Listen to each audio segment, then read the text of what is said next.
De nossa série de estudos a respeito de escatologia, lembrando aos irmãos que o nosso estudo está disponível no site escatologia.com.br. Então, se você que perdeu algum dos estudos, nós temos todos os vídeos lá, temos todos os áudios, temos os PDFs, enfim, que traduzem todos os slides que temos passado aqui. Então, escatologia.com.br é o site que você pode acessar. Hoje nós vamos dar continuidade ao estudo que nós iniciamos domingo passado, dividiremos ele em 3 domingos, domingo passado, hoje, domingo que vem, sobre as 70 semanas de Daniel. E hoje nós vamos falar então sobre o hiato entre a 69ª e a 70ª semana de Daniel. E para isso então, eu abro no texto que se encontra em Apocalipse, capítulo 1, versículo 19. E o texto diz: escreva, pois, as coisas que você viu, as que são e as que hão de acontecer depois destas. Vamos orar. Pai amado, Deus bendito, havemos de prosseguir no estudo a respeito das 70 semanas de Daniel. Muito obrigado pela tua palavra elucidativa, que nos traz o entendimento sobre os tempos atuais, não apenas sobre os tempos passados, mas sobre os tempos atuais e também sobre o porvir. Muito obrigado, abençoa o nosso estudo de hoje, e o que nós pedimos, nós fazemos agradecidos em nome de Jesus. Amém e amém. Hoje vamos falar então sobre a plenitude dos tempos dos gentios.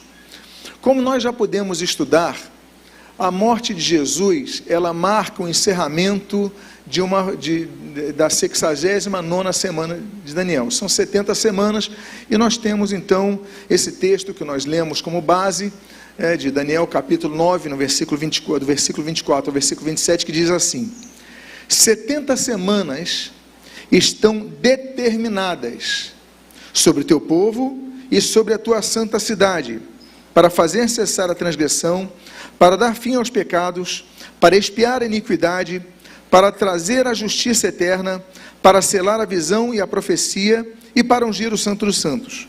Sabe e entende, desde a saída da ordem para restaurar e para edificar Jerusalém, até ungido ao príncipe, 7 semanas e 62 semanas. As praças e as circunvalações se reedificarão, mas em tempos angustiosos. Depois das 62 semanas, será morto ungido e não estará. Então, amados irmãos, nós temos visto que os eventos relacionados às 69 semanas que se encerram com a morte de Jesus já aconteceram. Os eventos que trabalham na semana de número 70, a 70ª semana de Daniel, elas ainda não aconteceram. Então, o que nós vemos é que nós estamos num hiato, nós estamos num período de tempo entre a morte de Jesus e a próxima fase, que é a que vai começar com o arrebatamento da igreja. Nós colocamos esse mapa que você pode ver em tela, e aí ele mostra um pouquinho melhor sobre isso. Falamos domingo passado, fizemos as contas aqui, e começamos falando sobre o decreto de Artaxerxes para a reconstrução da cidade, em 446 a.C., Passam-se 69 semanas de anos, ou seja, 483 anos até o ano 30, quando Jesus é crucificado, então, confirmando a profecia então ali de Daniel capítulo 9. E depois nós temos a última semana de 7 anos, que começa após o arrebatamento da igreja. Com o arrebatamento da igreja, então se explicita o governo do anticristo na terra. Um período de 7 anos de juízo. A igreja não estará aqui. Já tratamos sobre as bodas do Cordeiro, já tratamos sobre o tribunal de Cristo. Agora, em que período então nós estamos nesse mapa? Nós estamos nesse ato, entre a semana de número 69 e a semana de número 70. E esse ato, a duração indeterminada, porque ninguém pode dizer quando Cristo voltará. Ninguém pode marcar essa data, ainda que os sinais possam demonstrar que está muito próxima de acontecer. Esse período entre a morte de Jesus e o arrebatamento da igreja é chamada de Era da Igreja ou Era da Graça. Então, nesse período, é o período que o Evangelho começa a ser pregado. Apesar do evangelho começar a ser pregado, nós vemos que o evangelho tem sido aceito pelos gentios, mas tem havido um endurecimento da parte do povo de Israel em aceitar o evangelho. São poucos os judeus que aceitam a Jesus como Messias. Eles continuam aguardando o Messias. Eles não acreditam que Jesus é o Messias prometido. Então, há um endurecimento da parte de Israel nesse período. Então, nesse período, a igreja é edificada, ela é fundada pelo Senhor Jesus Cristo, é estabelecida, ele é o fundamento, vem o Espírito Santo, o Evangelho se expande ao redor da terra, e aí, então, a igreja começa a crescer através da conversão dos gentios, ainda que, claro, judeus tenham se convertido. Quero lembrar os irmãos sobre os 3 tipos de povos. Você pode me lembrar? Judeus, gentios, e da junção de judeus e gentios convertidos, nós temos o 3º povo, que é a igreja. Pois bem, então há um texto muito interessante, que se encontra em Romanos capítulo número 11, nos versículos 25 a 26, ele é muito importante nós entendermos isso. Poxa, por que os judeus têm tido tanta dificuldade em aceitar Jesus como Messias? O apóstolo Paulo, ainda no período escriturístico, ele já aponta que haveria esse endurecimento por parte dos judeus. Ele diz o seguinte: não quero, irmãos, que vocês ignorem este mistério, para que não fiquem pensando que são sábios. Veio o endurecimento em parte a Israel, até que tenha entrado a plenitude dos gentios, e assim todo Israel será salvo, como está escrito: o libertador virá de Sião e afastará de Jacó as impiedades. Eu vou parar um pouco nesse texto para explicar algumas coisas para vocês. Em primeiro lugar, o texto mostra esse endurecimento da parte dos judeus em aceitarem a Jesus como Messias. O texto já demonstra que nesse período, o tempo dos gentios, é um tempo que o evangelho vai crescer mais entre os gentios do que entre os judeus, o que de fato tem acontecido de maneira notória. Segundo lugar, ele dá um fim a esse período. Ele diz o seguinte: até que tenha entrado a plenitude dos gentios. Esse termo, pleroma, em grego, é um termo que os mercadores, os navios da época, usavam para quando no navio não cabia mais nada. Então já estava cheio de passageiros, cheio de mercadorias, então eles falavam pleroma, pleroma, ou seja, já está completado, já está completo, totalmente completo, não há como colocar mais nada, não há como colocar mais uma pessoa, não há como colocar mais uma mercadoria, não há como colocar nada no navio, senão ele vai afundar. Então esse pleroma, ele traduz essa ideia do que é completo, chega ao momento completo. Quando esse momento, então, quando o pleroma, ele acontecer, quando tem entrado o pleroma dos gentios, ou seja, a plenitude do tempo dos gentios for completada, aí sim, nós temos a consequência, e assim, todo Israel será salvo, como está escrito: o libertador virá de Sião e afastará de Jacó as suas iniquidades, as suas impiedades.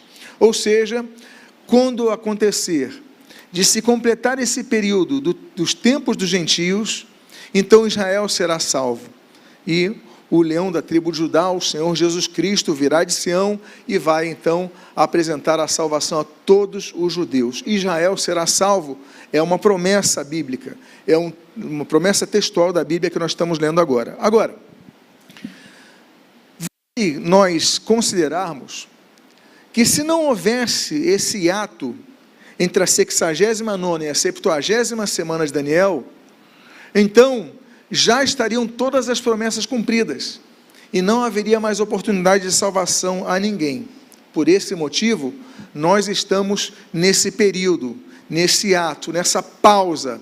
É como se no cronômetro divino houvesse uma pausa, e essa pausa em relação a Israel, endurecimento de Israel, tempo dos gentios, nós estamos nos tempos gentios, o evangelho crescendo entre os gentios, o evangelho alcançando os povos, e aí então, nesse momento, a oportunidade de salvação é oferecida a todo aquele que nele crê. Por isso que nós falamos, já não há judeus, já não há gentios, há igreja de Cristo. Então, esse é o período da igreja que nós estamos vivendo hoje, esse é o período da graça a todos os povos. Agora, e sobre os tempos dos gentios, que é a temática de nossa manhã, em relação a Israel. Em primeiro lugar, vamos analisar o período do exílio posterior de Israel.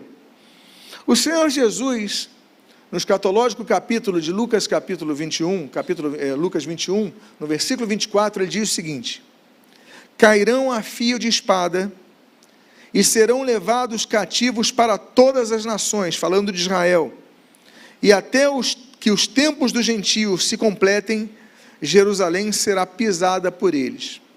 Esse texto é nevrálgico em relação ao estudo de hoje. Eu vou repetir ele, dada a sua importância.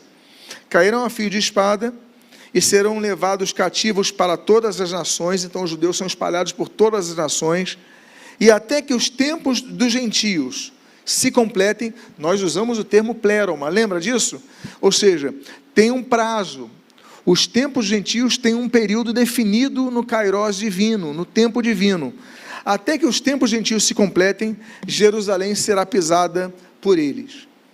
Jerusalém pisada por eles.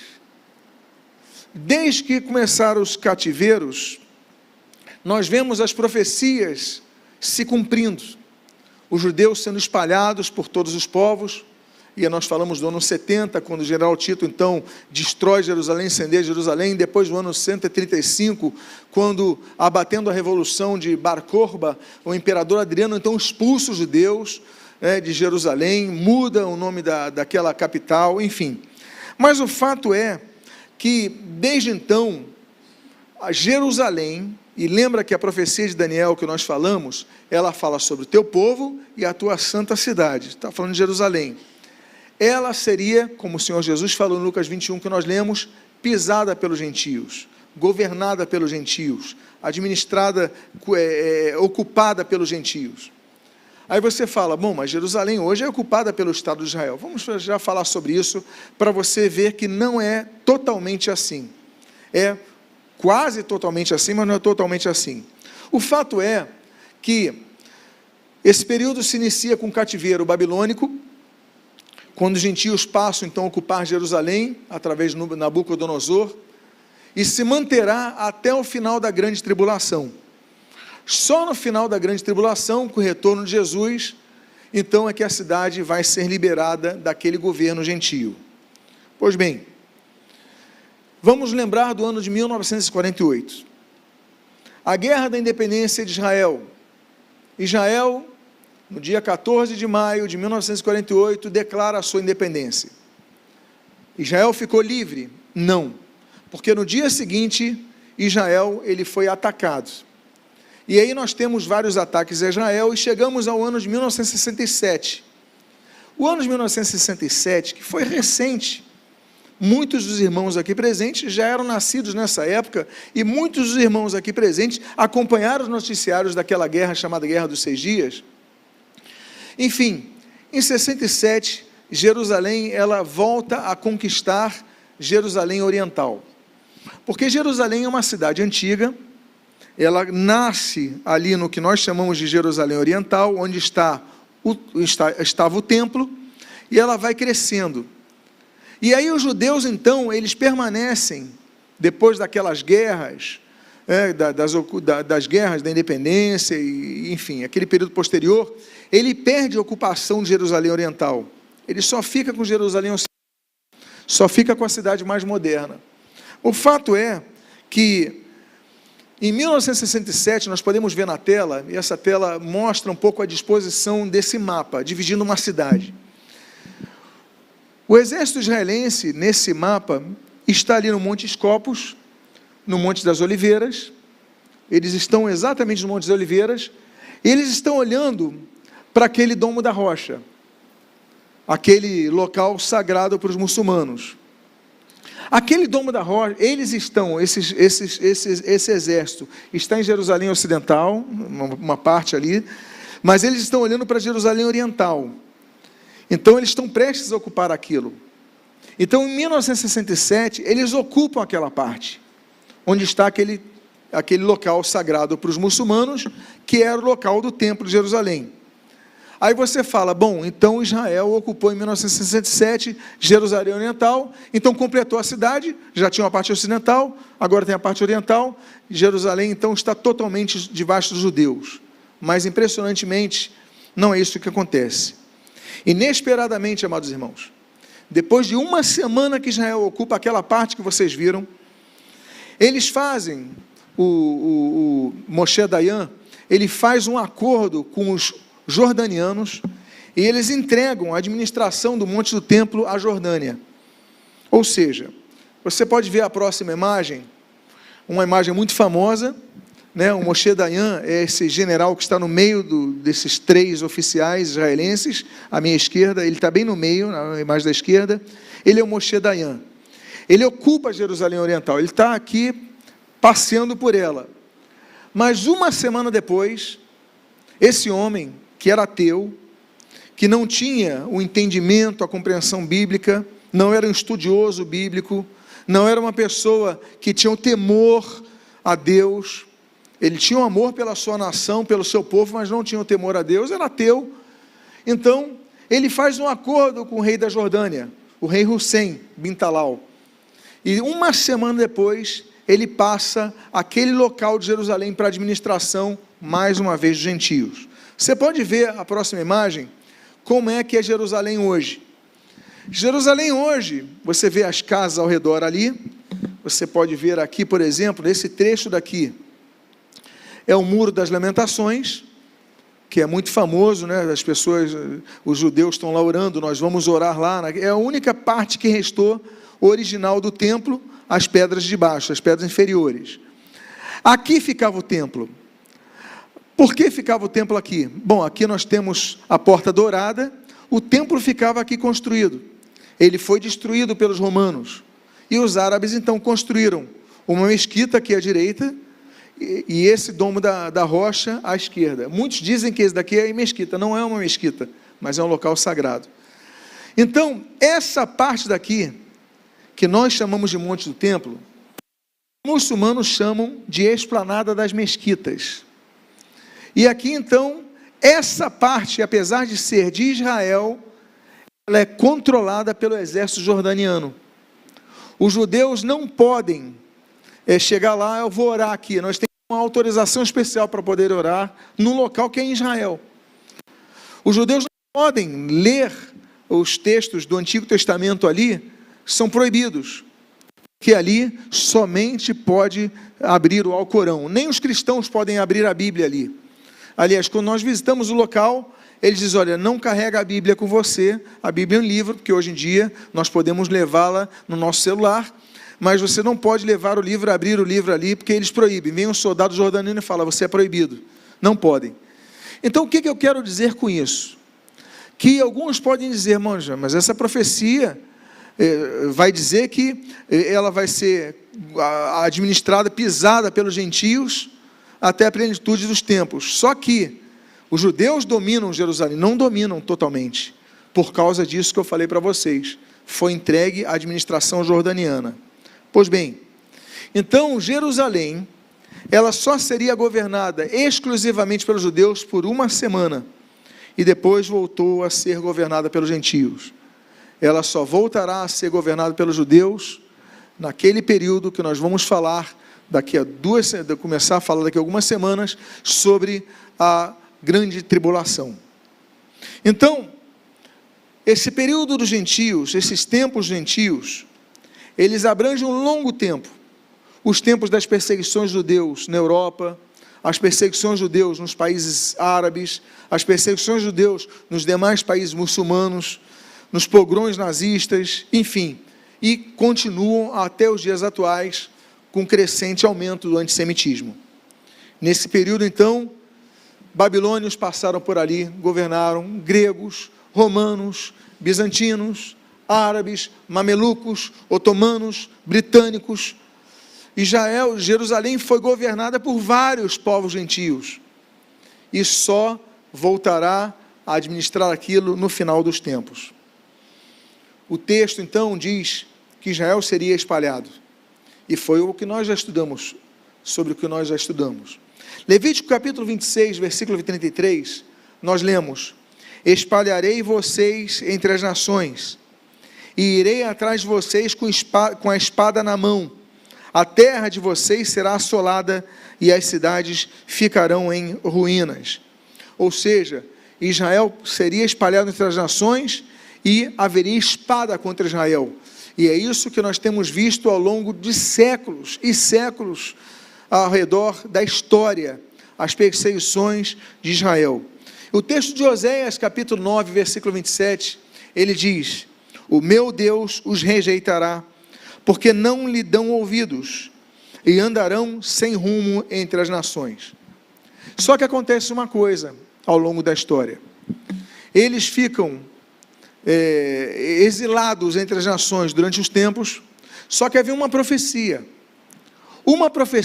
um versículo de Isaías, ele mostrava que haveria um momento que o país nasceria num só dia.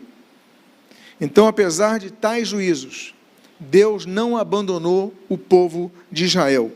Por quê? Porque Deus tinha firmado acordos com o povo de Israel, na aliança abrâmica, a aliança da terra de Israel e a aliança davídica. Deus prometeu que eles voltariam para a sua terra, e Deus teria, pela sua palavra, que cumprir a sua promessa. Então, há uma profecia que indicava que Israel renasceria na sua terra num só dia. E isso aconteceu. Nós vamos ver a profecia. Isaías capítulo 66, o versículo 8 diz assim: quem já ouviu uma coisa dessas? Quem já viu algo assim? Será que um país pode nascer num só dia? Será que uma nação pode nascer de uma só vez? Pois Sião, então está falando de Jerusalém Oriental, está falando de Jerusalém, está falando de Israel. Pois Sião, antes que lhe viessem as dores, deu à luz a seus filhos.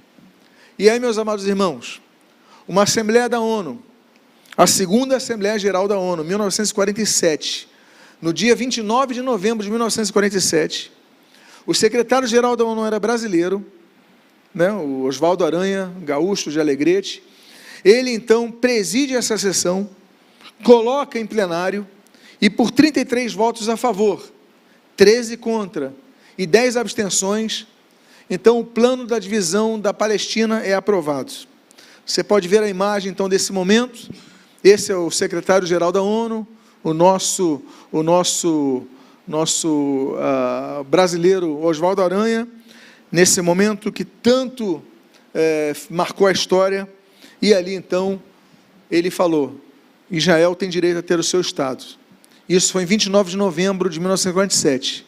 No dia 14 de maio de 1948, poucos meses depois, às 16 horas, Davi Ben-Gurion, ele declara em Tel Aviv o nascimento de uma nação, cumprindo a profecia de Israel. Como você pode ver nessa imagem, nesse momento, às 16 horas desse dia 14 de maio, ele declara que nasceu o Estado de Israel. E aí então, a partir daquela data, milhares de judeus têm retornado à sua terra, sempre incentivados por planos de governo, para que todos os judeus, independentemente da nação, que eles possam integrar, judeus brasileiros, judeus marroquinos, judeus indianos, não importa de onde, eles possam emigrar à terra de Israel. Agora nós temos uma terceira fase. Nós falamos da primeira fase, de Israel peregrinando entre as nações, sem ter uma nação. Nós falamos da segunda fase, quando nasce a nação de Israel, se estabelece naquele dia a nação de Israel. E nós temos a terceira fase, o tempo de angústia de Jacó, que é uma profecia com intervalo profético. Um século antes daquela profecia, cerca de um século antes da profecia que nós lemos de Isaías, Jeremias profetizou algo. Jeremias profetizou que, apesar de ser o nascimento rápido de Israel, mas seria como dores de parto, ou seja, seria um momento dolorido, não seria pacífico, mas angustiante. E a primeira parte, então, dessa profecia, nasce o Estado de Israel, e a seguir, a angústia. Diz o texto de Jeremias, capítulo 30, dos versículos 3 a 7. Porque eis que vem dias, diz o Senhor, em que mudarei a sorte do meu povo de Israel e de Judá, diz o Senhor. Farei com que voltem para a terra que dei aos seus pais, e eles a possuirão. Então olha a profecia, eles vão voltar à terra que Deus deu aos seus pais, e eles vão possuir a terra. São estas palavras, continua o texto dizendo, são essas palavras que o Senhor falou a respeito de Israel e de Judá. Assim diz o Senhor, ouvimos um grito de terror, um grito de medo, e não de paz. Perguntem e vejam se há um homem que pode dar à luz uma criança. Por que, então, vejo todos esses homens com as mãos na cintura, como se fosse uma mulher que está dando à luz? E por que se tornaram pálidos todos os seus rostos? Ah, que grande é aquele dia, e não há outro semelhante. É tempo de angústia para Jacó, mas ele será salvo dela. Esse texto de Jeremias 30 fala que os judeus vão retornar à sua terra, eles vão possuir a terra que Deus lhes deu, mas será tempo de angústia para eles. E até hoje, desde a sua fundação, Israel nunca viveu um período de paz. Nunca. Meus amados irmãos, eu falei para vocês da data do dia 14 de maio de 1948, quando aquele senhor declara a independência de Israel, dia 14 de maio. No dia 15 de maio, Israel foi atacado por 5 nações.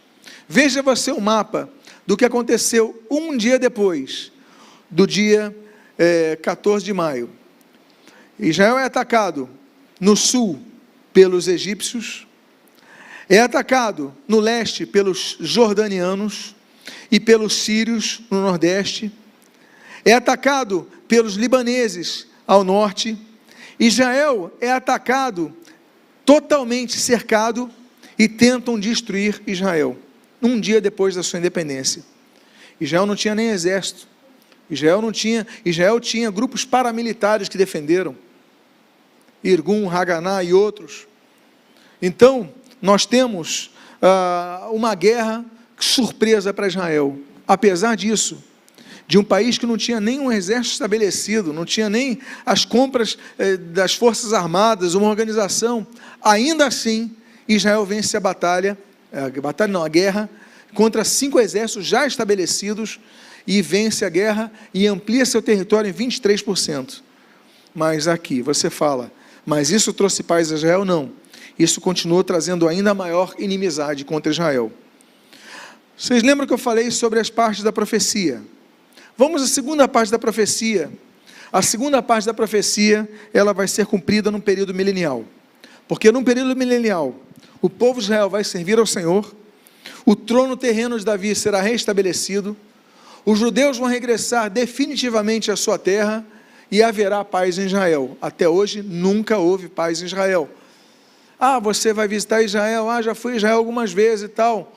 Israel continua em guerra contra a Síria, continua em guerra contra o Líbano, continua em guerra contra vários povos, demonstram inimizade contra Israel. Então, nesse texto, nós lemos no versículo 7, o versículo 8 a 10 continua dizendo o seguinte: naquele dia, diz o Senhor dos Exércitos, eu quebrarei o jugo que está sobre o pescoço de vocês, e despedaçarei as correias, e nunca mais estrangeiros irão escravizar este povo, que servirá ao Senhor, seu Deus, e também a Davi, que lhe darei como rei. Portanto, não tenha medo, meu servo Jacó, diz o Senhor, nem se atemorize, ó Israel, pois eis que eu o livrarei desta terra distante, e salvarei a sua descendência da terra do exílio, e Jacó voltará, e ficará tranquilo e sossegado, e não haverá quem o atemorize. Bom, vamos então à parte final de nosso estudo. Vamos falar sobre a introdução à 79ª semana de Daniel, que também é chamada de a grande tribulação. Depois do arrebatamento da igreja, a igreja subirá, teremos o tribunal de Cristo, as bodas do Cordeiro, Mas no período de 7 anos, aqui na terra, acontecerá o período da chamada grande tribulação. O texto de Daniel, capítulo 9, versículo 25, versículo 26, versículo 27, diz assim: saiba e entenda isto. Desde que foi dada a ordem para restaurar e para edificar Jerusalém, até a vinda do ungido, o príncipe, haverá 7 semanas e 62 semanas. Depois das 62 semanas, o ungido será morto e não terá nada. O povo de um príncipe que há de vir destruirá a cidade e o santuário. O seu fim virá como uma inundação. Até o fim haverá guerra, e desolações foram determinadas. Ele fará firme aliança com muitos, já falando do anticristo. E na metade da semana, ou seja, na metade daqueles 7 anos, ou seja, depois de 3 anos e meio, que o anticristo começar a governar, volto ao texto, na metade da semana, fará cessar o sacrifício e oferta de cereais. Dou uma pausa. Só há sacrifício no templo, só oferta de cereais no templo. Ou seja, quando o anticristo vier a governar, o templo já terá sido criado, recriado, reestabelecido ali, o terceiro templo. Volto ao texto. Sobre as das abominações virá aquele que causa desolação, até que a destruição que está determinada seja derramada sobre ele. Então, a última semana de Daniel não aconteceu ainda, até porque o templo nem existe. Vocês viram a foto de como está hoje.